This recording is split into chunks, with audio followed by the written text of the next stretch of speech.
हा भाऊ स्टार्ट मोठ्या आवाज. सगळ्यांना जय शिवराय.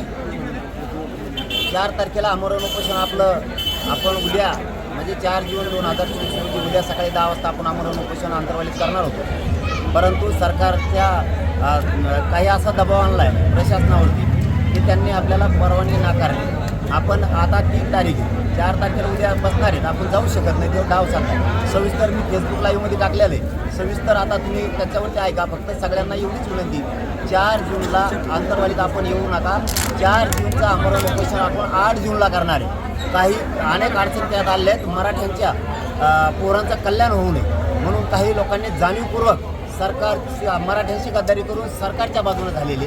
त्यामुळं हे मराठ्यांचं कल्याण होऊ नये ही त्यांची भूमिका आहे. म्हणून सगळ्यांना हात जोडून विनंती, करणारे कोणी असू द्या, त्यांना कोणी बोलायचं नाही, काय नाही, सगळ्यांनी शांत राहायचं. आपलं ध्येय आपण आरक्षणावर ठेवायचं. त्याच्यामुळं मी जास्तीचं न बोलता 4 जूनला महाराष्ट्रातून जे मराठा बांधव अंतर्वालीत येणार होते त्यांना हात जोडून विनंती आहे, 4 जूनला आचारसंहिता आहे असं प्रशासनानं कारण सांगितल्यामुळं परवानगी त्यांनी नाकारली. आपण परवानगी त्यांनी दिली का आणि आता नाही दिली का, 6 जूनला संपणार असं त्यांनी सांगितलं. म्हणून 8 जूनला आपण आमरण उपोषण करणार आहे. आपण 4 जूनला अंतर्वालीकडे येऊ नये, 8 जूनला आपण सगळ्यांना अंतर्वालीकडे यावं ही सगळ्यांना मी हात जोडून विनंती करतो.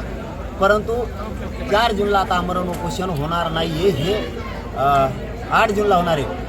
त्यांनी परवानगी दिली तरी होणार, नाही दिली तरी होणार आहे. कारण मला गोळ्या जरी घातल्या तरी मी करणार आहे. हे फक्त आचारसंहितेच्या नावाखाली, निकालाच्या नावाखाली कायदा सुव्यवस्था बिघडत आणि काही जणांनी निवेदन दिलं त्याच्या नावाखाली यांनी केलेले.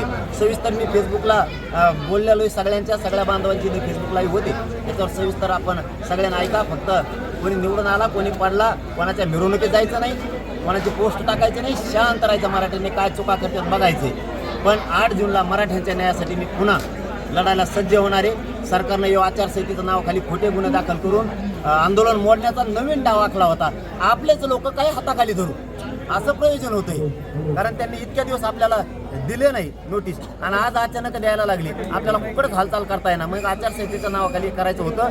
म्हणून सगळ्यांना विनंती आहे, 4 जूनला येऊ नका ही हात जोडून विनंती आहे. 8 जूनला सगळ्यांनी यावं. धन्यवाद. जय शिवराय.